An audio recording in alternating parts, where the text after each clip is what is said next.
तो आओ बेटा अपने लोग फिर से एक बार जनसंख्या वितरण का अवलोकन करते हैं। तो अभी लास्ट क्लास में अपने लोगों ने क्या पढ़ा था? लास्ट क्लास में अपने लोगों ने पढ़ा था कि जनसंख्या पूरे भूमंडल पर एक जैसी नहीं है।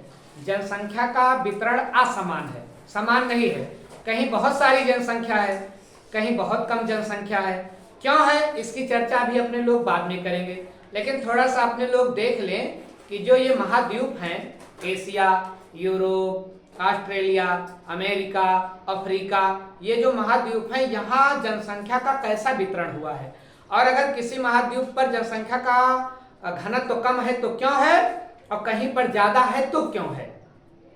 देखो बेटा, अपने लोगों ने लास्ट क्लास में डिस्कशन किया था कि China, India, America, Indonesia, Brazil, Pakistan, यही कंट्रीज है ना 10। China, India, America, Indonesia, Brazil, Pakistan, Nigeria, Bangladesh और रसिया है और मैक्सिको है। 1 2 3 4 5 6 7 8 9 10 ये देश। हो सकता है क्रम इनका बिगड़ा हो, लेकिन ये 10 देश ऐसे हैं कि माना जाता है यहाँ पूरी दुनिया की कितनी आबादी रहती है, 60%। और इसमें से देखिए बहुत सारे देश किस महाद्वीप में हैं, एशिया महाद्वीप में हैं। इस 10 में से 6 देश कहाँ हैं, एशिया के हैं बेटा। तो अपने लोग क्या कह सकते हैं कि सबसे ज्यादा मानव प्रेशर कहाँ पर है, एशिया कॉन्टिनेंट पर है। एशिया कॉन्टिनेंट में भी कहाँ है, आइए जरा देख ले। जनसंख्या का वितरण पूरी धरती पर एक जैसा नहीं है। इसी विषय को हम लोग अपने व्यू में ले रहे हैं। अब देखें एशिया महाद्वीप का ईस्ट और साउथ ईस्ट, ये 2 क्षेत्र हैं जहां पर सबसे ज्यादा जनसंख्या का घनत्व है, एशिया में भी। अब अगर यूरोप में ले हम, यूरोप में क्या है, यूरोप में अगर ले तो क्या है, यूरोप में नॉर्थ, वेस्ट और साउथ का एरिया है। इसको ध्यान रखिएगा, ये परीक्षा में भी आ सकता है कि किस महाद्वीप के कौन से क्षेत्र में ज्यादा पॉपुलेशन है, जनसंख्या का घनत्व है। बेटा अगर हम अमेरिका को अगर हम ले तो अमेरिका का जो है नॉर्थ ईस्ट एरिया आता है, जहां सबसे ज्यादा जनसंख्या घनत्व है। अगर हम ओसानिया का ले, ओसानिया समझ रहे हो, ऑस्ट्रेलिया, न्यूजीलैंड, फिजी, इन सबको मिला करके बोला जाता है। तो बेटा उनका तटीय क्षेत्र है, वहां सबसे ज्यादा जनसंख्या का घनत्व है। अब बताओ कि एशिया सबसे ज्यादा, अभी अपने लोगों ने पीछे क्या पढ़ा कि एशिया जो है, जो सबसे ज्यादा जनसंख्या वाले 10 देश हैं, उसमें से 6 देश अकेले कहाँ हैं, एशिया में है। अब एशिया में भी क्या पूरी एशिया में समान जनसंख्या का वितरण हुआ है? क्या पढ़ा अपने लोगों ने, एशिया का दक्षिणी भाग और एशिया का दक्षिणी पूर्वी भाग, जिसमें इंडिया भी आता है, यहाँ जनसंख्या का सबसे ज्यादा घनत्व है बेटा। अब देखिए एक देश यूरोप का है, मोनाको, नाम सुना है मोनाको का? मोनाको एक कंट्री है, इसका जनसंख्या घनत्व 19,000 प्रति किलोमीटर स्क्वायर से ज्यादा है। इतनी जनसंख्या घनत्व है, इतना ज्यादा। ये दुनिया का 19,000 से ज्यादा है। 19,000 मैंने केवल लिखा है, ये 20,000 के समथिंग है। अब देखिए, और एक देश है, अगर आपसे पूछा जाए कि सबसे ज्यादा जनसंख्या घनत्व तो किसका है, तो मोनाको का, याद रखिएगा ये मोनाको। अब बताओ ये किस कॉन्टिनेंट में है, यूरोप में है। किस महाद्वीप में है, यूरोप में है। जबकि सबसे ज्यादा जनसंख्या का दबाव किस महाद्वीप पर है, एशिया महाद्वीप पर है। लेकिन सबसे ज्यादा जनसंख्या घनत्व वाला देश कहाँ है? यूरोप में है। और कितना बताया मैंने? मोर देन 19,000 से ज्यादा। और एक देश आपने सुना होगा, ग्रीनलैंड। इनका नाम सुना है, ग्रीनलैंड। इनका जनसंख्या घनत्व सबसे कम है। तो सबसे ज्यादा जनसंख्या घनत्व वाला देश मोनाको, सबसे कम जनसंख्या घनत्व वाला देश ग्रीनलैंड। यहां पता है कितना है? 0.14 व्यक्ति प्रति किलोमीटर स्क्वायर। अब बताइए कितना ये है? 19,000 से ज्यादा, मतलब लगभग 20,000। और ये एक भी व्यक्ति नहीं आ रहा है प्रति किलोमीटर, 0.14 है। देखिए कितनी बड़ी विषमता है। तो इस प्रकार से हम कह सकते हैं कि धरती पर जनसंख्या का वितरण बेटा एक जैसा नहीं है। अब क्यों नहीं है इसको हम लोग देखें। इंडिया की भी चर्चा हम लोगों ने की थी। अरुणाचल प्रदेश एक ऐसा देश है, एक ऐसा राज्य है इंडिया का कि जहां जनसंख्या का घनत्व बहुत कम है।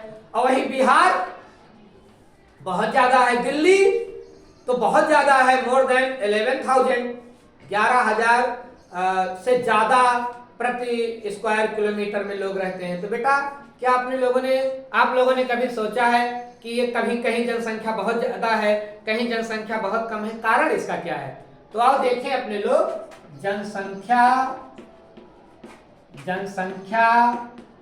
वितरण के कारक मतलब फैक्टर। वो कौन से कारक है बेटा जिनसे कहीं जनसंख्या ज्यादा निवास कर रही है और कहीं जनसंख्या कम निवास कर रही है? कोई तो कारण होगा। जहां ग्रीनलैंड में अगर लोग नहीं है तो कोई तो कारण होगा, और मोनाको में बहुत लोग हैं तो कोई तो कारण होगा, अरुणाचल प्रदेश में बिल्कुल कम लोग रहते हैं, कोई तो कारण होगा, बिहार में ज्यादा लोग रहते हैं, कोई तो कारण होगा, दिल्ली में ज्यादा लोग रहते हैं, कोई तो कारण होगा। बताइए है कारण कि नहीं है? तो ये जो कॉन्टिनेंट हैं, जो महाद्वीप हमारे हैं, किसी महाद्वीप पर ज्यादा जनसंख्या है, किसी पर कम है। बेटा इसके क्या कारण हो सकते हैं? जनसंख्या वितरण का क्या कारक हो सकता है? तो बेटा इसके दो कारक हो सकते हैं। एक तो आप कह सकते हो प्राकृतिक या भौगोलिक,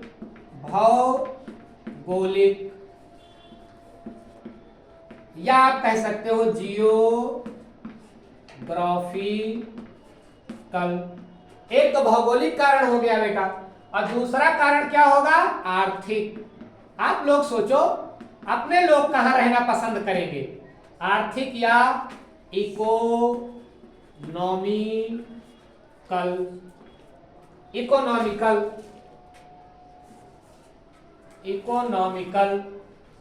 अब बेटा देखो, भौगोलिक कारण जिसके अंदर मतलब ये नेचुरल जो प्रकृति प्रदत्त है, ऐसी अपने लोग कहां रहना चाहेंगे? यहीं से आप जवाब खोज सकते हैं इसका। भैया आदमी कहां रहना चाहेगा? उत्तरी ध्रुव पर, दक्षिणी ध्रुव पर, जहां पानी नहीं है, जहां समतल जमीन नहीं है, जहां का टेम्परेचर माइनस में चलता है, वहां लोग क्यों रहना चाहेंगे? तो जहां का भौगोलिक क्षेत्र बढ़िया होगा लोग वहीं तो रहना चाहेंगे बेटा। ये तो नॉर्मल सी बात है ना। तो भौगोलिक में भी हम लोग देख लें, इतनी बात समझ रहे हो ना। अब अगर भौगोलिक कारण पर बेटा हम लोग आएंगे, जो प्रकृति प्रदत्त कारण है, इसमें भी बेटा कई कारण होंगे। भौगोलिक कारण आप समझ रहे हो ना, जो प्रकृति प्रदत्त कारण है। जैसे मैंने आपसे बताया कि अपने लोग कहां रहना पसंद करेंगे? अपने लोग वहां रहना पसंद करेंगे जहां पर पहली आवश्यकता जल ही जीवन है, जल है तो कल है। तो अपने लोग कहां रहना चाहेंगे? जहां पानी की उपलब्धता आराम से मिल जाए अपने लोगों को। बोलिए भाई, पानी की उपलब्धता रहेगी तभी तो अपने लोग रहेंगे। जहां पानी नहीं रहेगा, बहुत सारी सुविधा होगी, पानी नहीं होगा, कैसे रहेंगे? तो सबसे इंपॉर्टेंट फैक्टर क्या है जनसंख्या निवास के लिए? कि वहां जल मिले। दूसरा बेटा भूमि। अब जहां भूमि कैसी हो? समतल हो, जहां घर बनाना, सड़क बनाना आसान हो। अभी ऊबड़ खाबड़ जमीन हो, पथरीली जमीन हो, पहाड़ी जमीन हो, तो क्या वहां आराम से सड़क बन पाएगी? क्या आराम से वहां घर बन पाएंगे, वहां रहना आसान होगा। तो जमीन कैसी होनी चाहिए, समतल होनी चाहिए। इतनी बात समझ रहे हैं कि नहीं समझ रहे हैं? ऐसी ही जगह पर अब ये सब परिस्थितियां उन महाद्वीपों पर मिल रही हैं जहां पर जनसंख्या घनत्व तो बहुत ज्यादा है। वहां पानी की उपलब्धता होगी, भूमि की उपलब्धता होगी, बढ़िया भूमि होगी। और बेटा और एक चीज क्या होगी, मृदा। देखिए भूमि और मृदा में अंतर है, भूमि और मृदा में अंतर है। भूमि पर हम घर बनाते हैं और मृदा पर हम खेती करते हैं। तो भूमि कैसी होनी चाहिए, भूमि होनी चाहिए समतल, यहीं तो लोग रहना ज्यादा चाहेंगे भैया। और मृदा, मृदा कैसी होनी चाहिए, मृदा माने वो ह्यूमस जो 6 इंच 7 इंच 8 इंच जो उपजाऊ जमीन होती है उसी को बेटा हम मृदा कहते हैं। उसके नीचे की उसको हम मृदा नहीं कहते, जहां हमारी फसल बढ़िया से पैदा हो।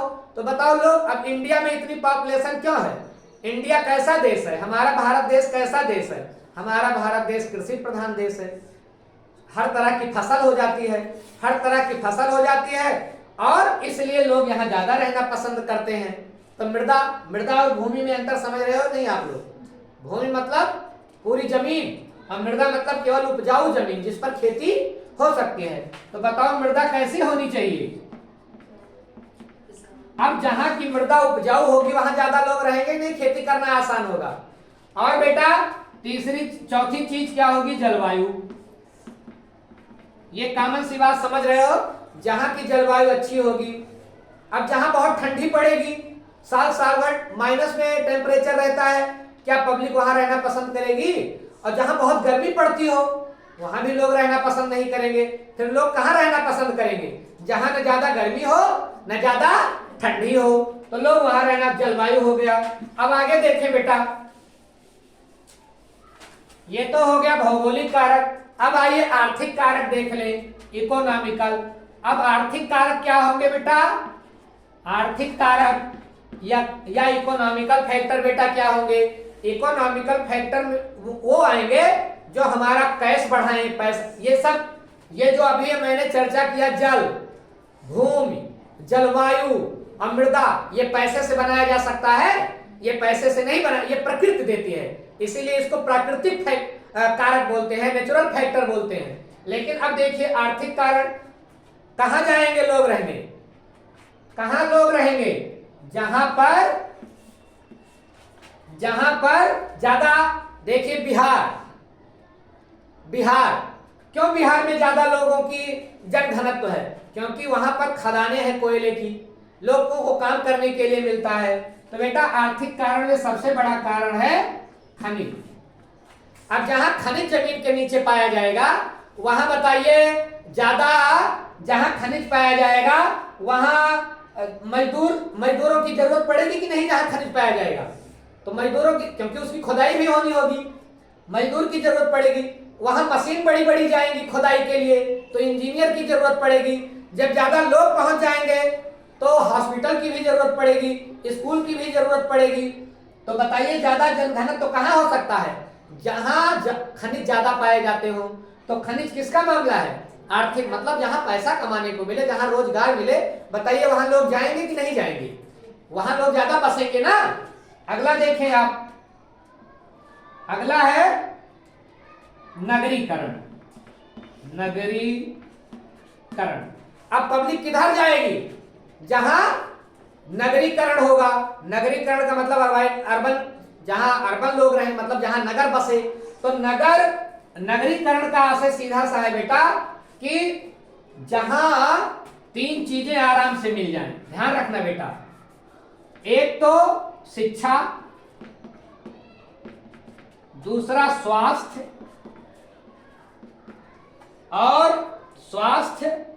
और तीसरा सुरक्षा। अगर ये 3 चीजें व्यक्ति को मिल रही हैं तो लोग वहीं बसेंगे। तो ये अच्छी शिक्षा बच्चों को मिल पाएगी, अच्छे हॉस्पिटल होंगे, और अगर उनके ऊपर कोई आपत्ति विपत्ति आती है तो उनको तुरंत सुरक्षा मिल जाए। तो बताइए अपने लोग ऐसे जगह पर रहना पसंद करेंगे कि नहीं पसंद करेंगे? तो जनघनत्व तो वहीं जाएगा। अगला देखें आप, तो ये तीन चीजें याद रखेंगे, शिक्षा, स्वास्थ्य और सुरक्षा। जहां ये तीनों चीजें सिक्योर हो जाएंगी वहां लोग रहेंगे ही। आगे देखें आप, फिर है औद्योगिकरण। औद्योगिकरण, अब औद्योगिकरण बेटा, औद्योगिकरण और नगरीकरण आप इसको आपस में मिला जुला देख सकते हैं बेटा। जहां औद्योगिकरण होगा वहीं तो नगरीकरण भी होगा। औद्योगिकरण का मतलब क्या? उद्योग, जहां उद्योग खूब लगाए जाएं, फैक्ट्रियां होंगी, कपड़े की फैक्ट्रियां होंगी, केमिकल की फैक्ट्रियां होंगी, दवा की फैक्ट्री होगी। जब ऐसी स्थिति होगी बेटा तो क्या होगा? लोग वहां रोजगार के लिए जाएंगे कि नहीं जाएंगे? लोग वहां रोजगार के लिए जाएंगे तो लोगों की भीड़ वहां इकट्ठा होगी, ज्यादा जनसंख्या होगी, तो वहां फिर क्या होंगे? अच्छे स्कूल खोले जाएंगे क्योंकि वहां पैसा होगा, अच्छे हॉस्पिटल खोले जाएंगे और वहां सुरक्षा की भी नंबर 1 की व्यवस्था हो सकती है। तो औद्योगिकरण भी लोगों को ललचाता है कि नहीं ललचाता है? तो लोगों की भीड़ किधर जाएगी? जहां उद्योग होगा, जहां उनके लिए रोजगार होगा। इतनी कॉमन सी बात बेटा समझ रहे हो ना? अब बताइए जनघनत्व के ये कारक हो रहे हैं कि नहीं हो रहे हैं? जनसंख्या कहां ज्यादा निवास करेगी? अगला देखो बेटा, अगला है सांस्कृतिक और सामाजिक कारण। सांस्कृतिक एवं सामाजिक कारक। ये क्या है बेटा? सांस्कृतिक और सामाजिक कारक मतलब cultural and social factor. Cultural and social factor ये बेटा कैसे कारक होंगे? हम कहाँ रहना चाहेंगे? जहां हम अपने त्योहार ठीक से मना सकें। हम वहां रहना चाहेंगे जहां हम अपने त्योहार ठीक से मना सकें, जहां सामाजिक समरसता हो, आपस में भेदभाव ना हो, लड़ाई झगड़ा ना होता हो, आपस में सद्भाव हो सबके अंदर, वहां रहना हम पसंद करेंगे कि नहीं?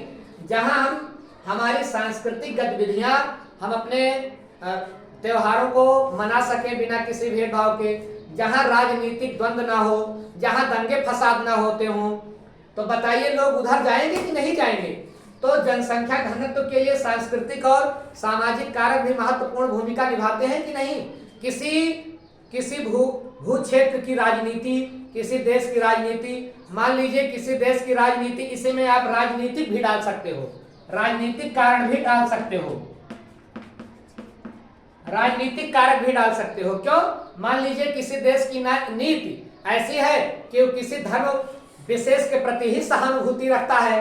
मान लीजिए किसी देश की राजनीति ऐसी है कि किसी विशेष धर्म के प्रति, किसी विशेष जात के प्रति जो है पक्षपात करता है, तो बताइए क्या वहां अन्य जाति और धर्म के लोग रहना चाहेंगे? नहीं रहना चाहेंगे। तो कहीं ना कहीं राजनीतिक अगर उठापटक मची हुई है तो वहां भी जो है जनसंख्या नहीं रहना चाहेगी।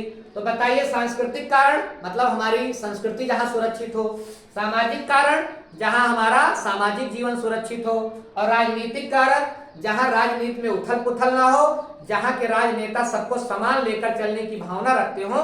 बताइए वहां जनसंख्या ज्यादा रहना चाहेगी कि नहीं रहना चाहेगी? तो बेटा अपने लोगों ने क्या समझा?